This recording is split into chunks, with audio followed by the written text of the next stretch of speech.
May 10th, 1945. A 12-year-old German girl watches her starving mother collapse in the mud halfway up a hill. For years, the radio had promised her one thing: when the American soldiers come, they will rape you, torture you, kill you. Better to die than fall into their hands. Now those Americans wait at the top of the slope. Her mother cannot stand. Around them, neighbours avert their eyes and keep walking. No one wants to be the one who delays the line.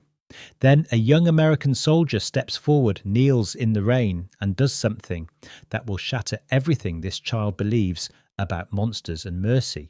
What happens next? This one small act on a muddy German hillside will force an entire town to ask a question they'd spent 12 years avoiding. What if everything we were told about our enemies was a lie? And if that was a lie, what does that make us? I've spent months tracking down archival records, interviewing historians, and reading first-hand accounts from both German civilians and American soldiers who witnessed the occupation. What I discovered was a story of profound contradiction, one that most documentaries gloss over in their rush to the Nuremberg trials. Here's what you're about to hear. First, you'll discover what it was like inside Germany as the war ended. The propaganda, the starvation, and the terror of waiting for the enemy everyone said would destroy you. Then you'll witness the moment when reality collided with years of lies, when American field kitchens served thicker soup than German civilians had seen in months, whilst their own men starved behind different wire. And finally, you'll understand how one soldier's simple choice on a rainy hillside became part of something larger. A Marshall Plan measured not just in billions of dollars, but in small acts of humanity that proved more powerful than any propaganda machine. This is the story of how enemies learned to see each other as human. And it begins with a girl named Anna, standing in the ruins of everything she'd been taught to believe. Anna was 12 years old in the spring of 1945, living in a town near the Rhine that was now more smoke than stone. She and her mother Liesel lived in a cellar that smelled of damp earth and thin soup, potato peels and cabbage leaves boiled in a single dented pot. Most days, that was all they had. In the corner stood their most precious possession, a tall wooden radio with a torn cloth front. For years, it had been their window to the world. Now, it was their cage. The voice that crackled through that speaker was always certain, always loud. First Hitler, then after his death in April, other men with the same sharp tone. They spoke of secret weapons and cowardly enemies, but mostly they spoke of the Americans. "If the Yankees reach your town," one announcer declared, his words cutting like knives, "they will take everything. They will rape your women. They will starve your children. Better to die as a German than live as their slave." Liesel believed it. She'd trusted the uniforms, the flags, the eagle and swastika for 12 years. When the radio announced Germany's unconditional surrender, she simply repeated the warnings to her daughter in the dark. "If the Americans come, do not look at them. Do not speak. They are not like us." But something didn't make sense to Anna. Late at night, she'd write in a tiny notebook hidden under her blanket. Years later, she'd still remember one line. "They tell us the Americans are devils, but if they are devils, why do they bring food in their tanks, not just shells?" It was a child's question, but it cut straight to the centre, because when the Americans did arrive, rolling into town in a long steel line of tanks and trucks, they didn't bring just weapons, they brought something else. The smell reached Anna's neighbourhood before the convoy stopped. Hot coffee, frying onions, meat stew bubbling in huge pots. The kind of food she'd almost forgotten existed. In the town square, American soldiers set up field kitchens with swift, practiced movements. Within minutes, they were ladling thick stew into bowls, handing out slices of white bread, sometimes even small pieces of chocolate. A standard American field ration contained 3,600 calories a day, more than 3 times what most Germans were eating. Anna watched one soldier pause when a hollow-cheeked boy approached. The soldier glanced left and right, then quietly broke his own bread in half and slipped the extra piece into the child's hand, closing his fingers around it. The boy stared up, eyes wide. The soldier gave a tiny shrug as if to say, "Don't tell." "This cannot be real," Liesel whispered beside Anna. They bombed our bridges, they shelled our fields, now they feed us meat. An old neighbour, Herr Kraus, would later remember. I thought they would steal from us. Instead, they guarded the bread from their own men. That's when I knew something in our stories was wrong. The next morning, the Americans ordered everyone to the school on the hill for registration. For most, the walk would be manageable. For Liesel, who'd lost so much weight her coat hung like a tent, it would be a mountain. We'll get to what happened on that hill in a moment, but first, there's something you need to understand about what was happening on the other side of the world. If you're the kind of person who wants to hear the full story, not just the version that makes it into the history books, but the uncomfortable truths that force us to rethink everything, then you're exactly who we make these videos for. Every week, we dig into the archives, track down first-hand accounts, and uncover the moments that reveal what people are really like when the cameras stop rolling and the propaganda fades. Hit subscribe so you don't miss the next one. Now, back to that muddy hillside. The morning of May 11th opened grey and drizzling. The road to the school turned upward through slick clay and broken stone. Anna and Liesel joined a slow procession of bent backs and lowered heads, old women with scarves tied under their chins, thin boys leaning on sticks, mothers carrying babies wrapped in blankets that smelled of smoke. Liesel climbed steadily at first, breathing hard but not complaining. Then her steps grew shorter, her hand on Anna's arm grew heavier. Just a little more, Anna said, trying to sound brave. There is no little anymore, Liesel whispered. Everything is a mountain. Halfway up, it happened. Liesel's foot slipped on a patch of wet clay. Her knee buckled. She caught herself with one hand, then fell to both knees in the mud. For a moment she stayed like that, head bowed, shoulders shaking. A man ahead of them, missing part of one ear, his coat patched in many places, looked back, then quickly looked away and kept walking. No one wanted to delay the line. No one wanted to draw the soldiers' attention.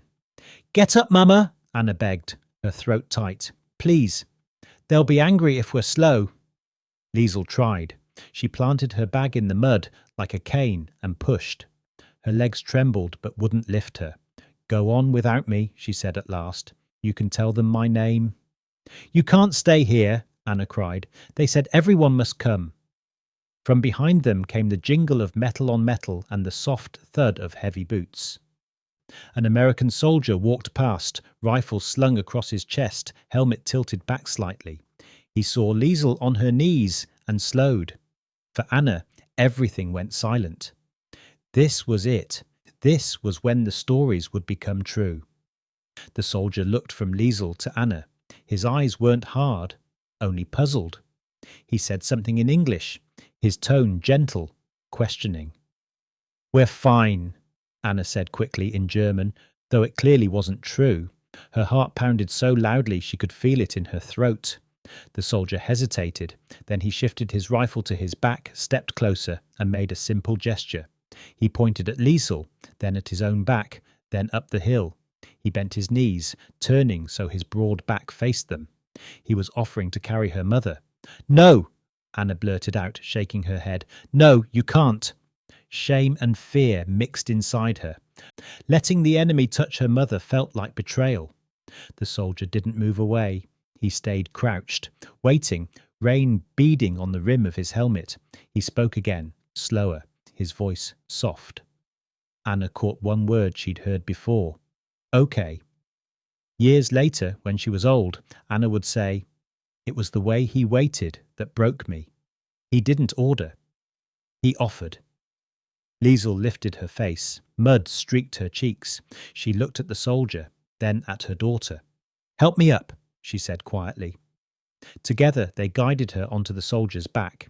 He rose in one smooth motion, adjusting her weight with practiced hands. She was so light he seemed surprised. He hooked his arms under her knees and started up the hill. Anna walked beside them, too stunned to speak. Around them, people turned to stare. Some frowned, some smiled a little. No one made a sound. The mud squelched under his boots. Liesel's fingers clutched at the rough fabric of his jacket. Anna could smell his sweat under the damp wool mixed with faint soap and tobacco. His breath came evenly. He didn't complain. Finally, the words burst from Anna before she could stop them. "Warum trägst du meine Mutter?" she cried. "Why are you carrying my mother?" She knew he couldn't understand, but she had to ask. Her voice shook with anger, fear, and something like gratitude that scared her more than anger. The soldier turned his head slightly. He heard the feeling, if not the words. For a heartbeat, their eyes met. Then he did the simplest thing in the world. He smiled, just a small, tired smile, and faced forward again. At the top, he knelt so Liesl could slide gently to the ground. She tried to stand straight, wiped her hands on her coat and whispered the only word she could manage. "Danke." The soldier nodded, said something that might have been, "You're welcome," and walked towards the school. Inside, Americans took names, checked eyes and lungs, weighed people. Those under a certain weight were marked for extra rations. Liesl's card received such a mark. It felt like a strange prize. Anna couldn't stop thinking about the hill. If this was the enemy, if this was the devil she'd been warned about, then what had all the shouting voices on the radio been for? She didn't know that across the ocean, behind different fences and under another flag, her father was asking the same question. Every few days, the American trucks returned to town. People lined up with their ration cards. Liesl's card with its red mark meant an extra ladle of stew, sometimes a spoonful of powdered milk. Her cheeks filled out a little. The blue veins in her hands didn't stand out quite so sharply. Anna looked for the soldier who'd carried her mother, but couldn't be sure. They all wore the same colour. Then one morning in late summer, a different truck rattled into town, smaller, painted with a red cross on the side. The word post ran through the streets like an electric current. When the clerk shouted, "Liesl Weber," her mother froze. Then she pushed forward, hands shaking. The envelope was thin and brown with strange stamps in one corner. An eagle, but not the German one. Across the front, in handwriting Anna knew like her own, was their name. Liesl's knees buckled as she read the first line.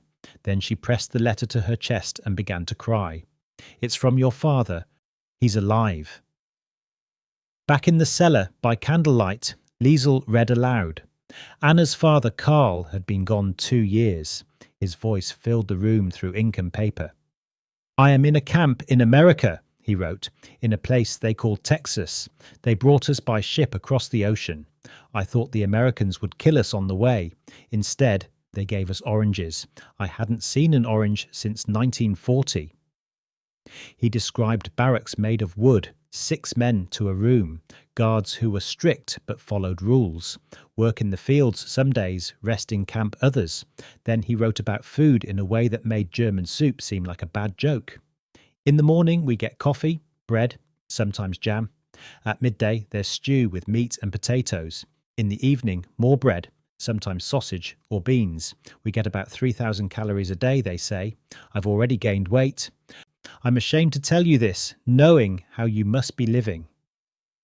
Years later, other prisoners would remember the same thing.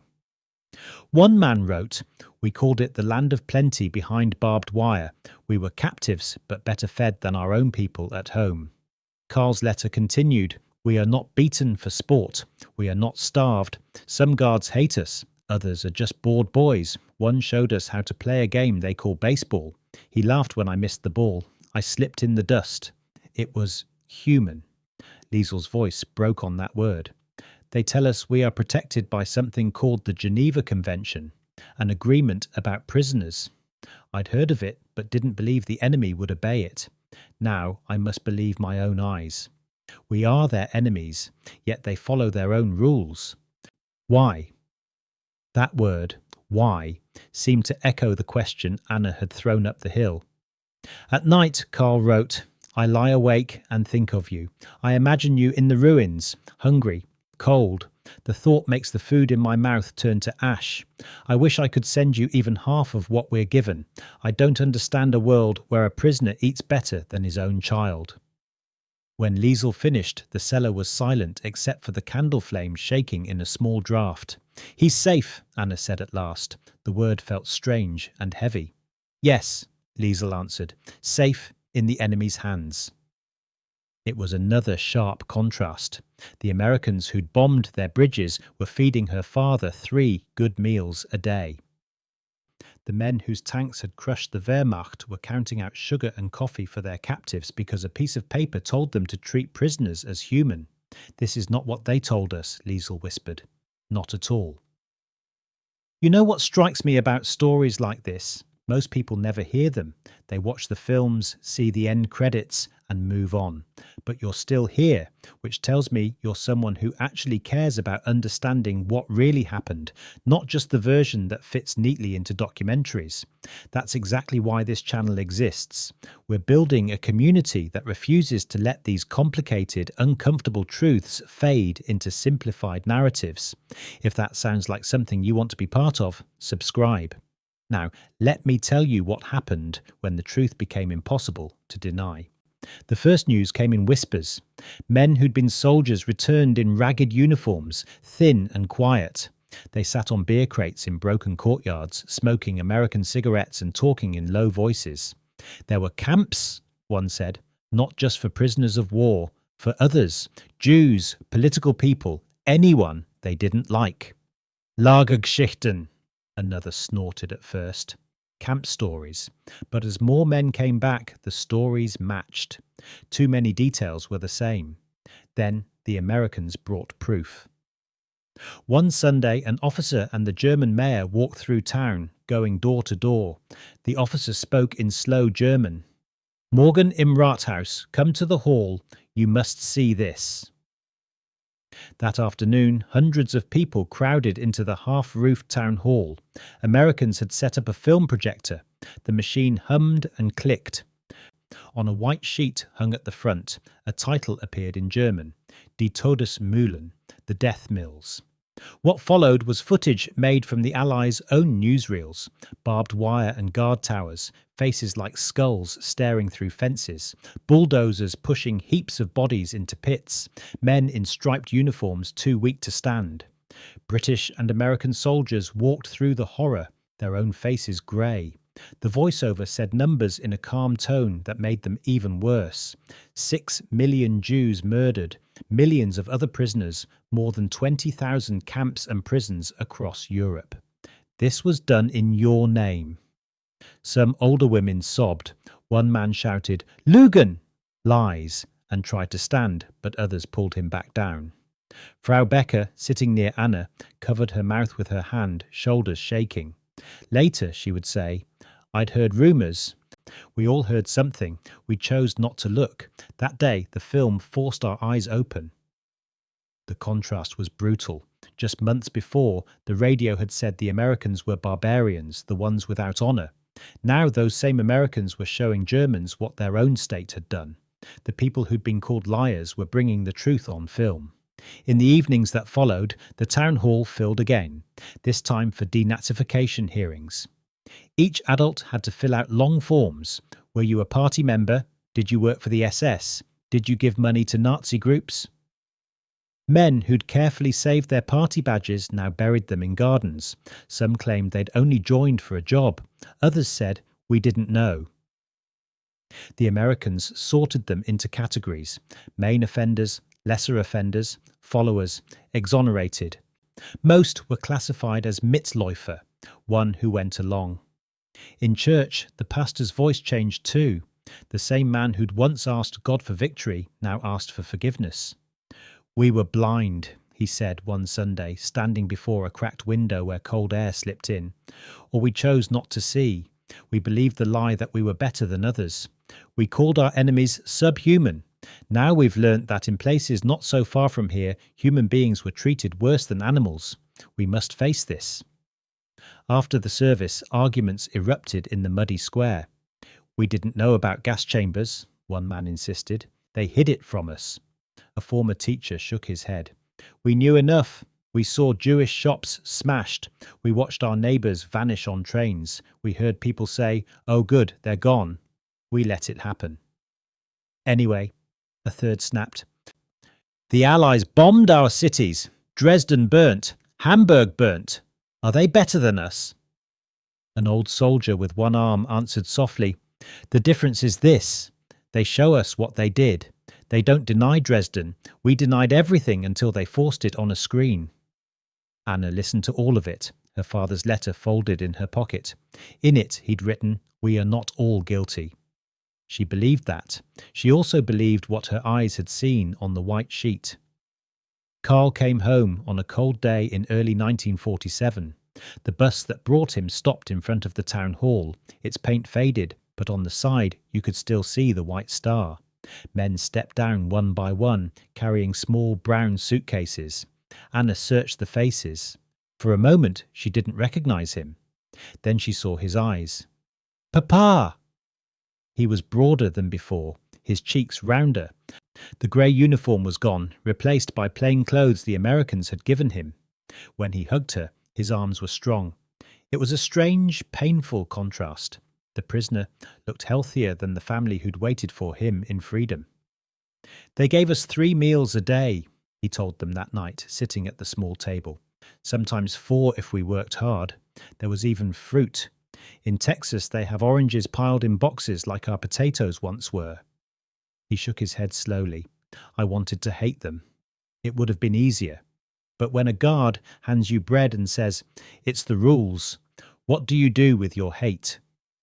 The war was over, but the Americans stayed. At first as occupiers, then as something else. They ordered old Nazi signs removed. They helped set up new councils. They opened libraries with books that had been banned for 12 years. Then came something bigger. In 1948, word spread of a new plan from across the ocean. People called it the Marshall Plan, after an American general who was now a statesman.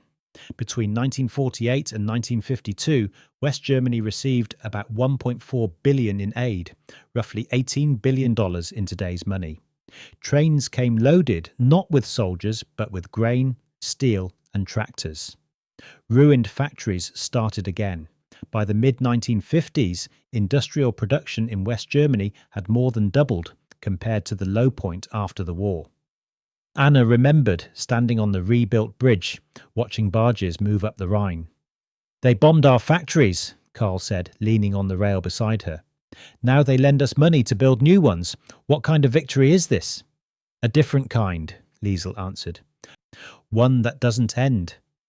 In school, American officers no longer came with films of camps. Instead, they sent teachers to talk about elections, free newspapers, and something called NATO, a military alliance between old enemies. In 1955, when West Germany joined that alliance, some old men muttered, "We're now soldiers with those we once fought." They came as conquerors. Anna's new history teacher said to his class one day, "But they'll leave as allies, and we must learn from them as much as they claim to learn from us." Years turned into decades. The rubble streets became smooth roads. The school on the hill grew new wings. The mud where Liesl had fallen became a paved yard where children played football. By the 1960s, German cars were being shipped to American ports. Radios played American music, not as a threat, but as fashion. And Anna, she became a teacher herself in that same school above the town. On the wall of Anna's classroom hung maps, not portraits of leaders. She taught her students about the camps, the trials at Nuremberg, the Marshall Plan, and she taught them the strange fact that after such a brutal war, Germany and America now stood on the same side of a new divide called the Cold War. But every year she also told one small story. She told them about the grey day in 1945, the muddy hill, her mother's weak legs, and the American soldier who bent his knees and waited. She told them about the question that had burst from her throat. "Why are you carrying my mother?" Some students would frown. "But didn't they bomb our cities?" "Yes," Anna said, "they did. And we must never forget that. War brings horror. Even when people think their cause is just." Others asked, "Weren't we guilty too?" "We were," she answered. "We believed lies about other people. We looked away when neighbours disappeared. The point is not to say one side was all good and the other all bad. The point is this: even in the middle of lies and ruins, people can choose to act differently. Many years later, she met an American veteran at a meeting between old soldiers and former civilians. His German was broken but brave. He spoke of how young men in US uniforms had been shocked by what they saw in Germany, both the ruins and the camps. "We came thinking we knew everything," he said. "We left understanding that power is not the same as wisdom." They came as conquerors, Anna later wrote in her diary. But they left as students too, students of what hate can do and what mercy can repair. By then, the Cold War was fading. A new Europe was forming, with open borders between many states. German and American students visited each other's countries, taking pictures on phones instead of heavy cameras. Few of them thought of barbed wire when they heard the other nation's name. Still, Anna kept the memory of the hill alive. In her final year of teaching before retirement, Anna brought something to class she'd never shown before: her father's letter from Texas. The one with the strange stamps and the careful handwriting. She read it aloud to students who'd been born decades after the war ended, in a unified Germany that was now one of America's closest allies. When she reached the part where her father wrote, "I don't understand a world where a prisoner eats better than his own child," several students looked uncomfortable. One girl raised her hand. But why did they do that? Why follow rules for people they were fighting? Anna folded the letter carefully, the creases worn soft from years of handling. "I've thought about that question for 70 years, she said. "Here's what I believe. They followed those rules because they decided as a nation that even in war there are lines you don't cross. Not because your enemy deserves mercy, but because crossing those lines changes who you are." She paused, looking around the room. "We crossed those lines. We built the camps you've learnt about. We convinced ourselves that some people weren't really human. And when the war ended, we had to face what that had made us.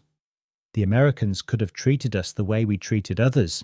They could have starved the prisoners, beaten the civilians, taken revenge. Instead, they chose something different. Not because we deserved it. We didn't.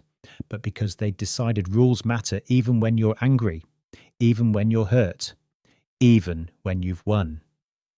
She walked to the window, looking down at the paved yard where her mother had once fallen in the mud. "That soldier who carried my mother up the hill. I never learnt his name. He was probably 19 or 20 years old, far from home, tired, maybe scared. He didn't carry her because he liked Germans or because he thought we were innocent. He carried her because in that moment he saw a human being who needed help, and he'd been raised, or trained, or chosen to respond to that." Anna turned back to the class. "That's the lesson, not that Americans were saints. They weren't. Not that Germans were victims. We weren't. The lesson is that in the worst of times, we still get to choose who we want to be.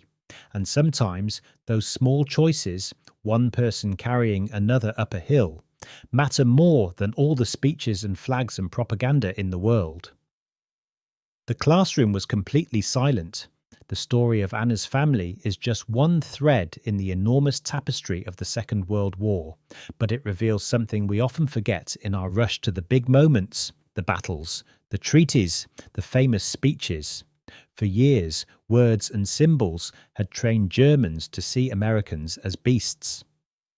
At the same time, Nazi power turned ordinary Germans into followers of a system that built camps and filled them with the innocent. When the shooting stopped, the easy story, "we were pure, they were monsters," could no longer stand. Across ruined Europe, millions saw the same paradox Anna saw. The same army that destroyed bridges also rebuilt roads. The same uniforms that held prisoners behind wire also gave those men enough bread to grow healthy. This wasn't propaganda, it was daily life, and it forced people on both sides to ask new questions. In that painful space between hunger and plenty, guilt and mercy, a different future became possible. Former enemies became partners. The hill above Anna's town became just another street, but the memory remained. A quiet proof that even after the worst of wars, people can choose differently. Not because it's easy, not because anyone deserves it, but because how we treat each other in the hardest moments reveals who we really are. Anna taught for 43 years. She told the story of the Hill to hundreds of students. Most of them went on to live in a Europe where the idea of Germany and America at war seemed absurd, a distant nightmare from their grandparents' youth. That peace didn't happen by accident. It was built brick by brick, meal by meal, on thousands of small choices made by ordinary people in extraordinary circumstances, on soldiers who shared their rations when they didn't have to, on prisoners who chose to forgive rather than hate, on teachers who insisted their students face uncomfortable truths, on nations that decided rules mattered, even for enemies. The hill where it all changed for Anna is still there. It's paved now, lined with houses, ordinary in every way. But if you stand there on a rainy morning, you might imagine a young soldier bending his knees in the mud, offering his back to a woman who'd been taught he was a monster. And you might hear, carried on the wind, a child's voice asking the question that changed everything. Why are you carrying my mother? The answer, written not in words, but in actions, not in propaganda, but in the patient work of reconstruction, is this. Because sometimes, especially after we've forgotten how to be human, someone has to show us the way back. If you made it this far, thank you. Seriously, stories like this take weeks to research and days to script, and they only exist because people like you actually watch them all the way through. Most history channels stick to the big battles and famous generals. We dig into the moments that reveal what people are really made of when everything they believe is challenged. If you want more stories that refuse to give you easy answers, stories that honour the complexity of real people in impossible situations, then subscribe. And if you really want to help these stories reach more people, share this video. These aren't just history lessons, they're reminders that how we choose to treat each other matters, especially when we have every reason not to. I'll see you in the next one.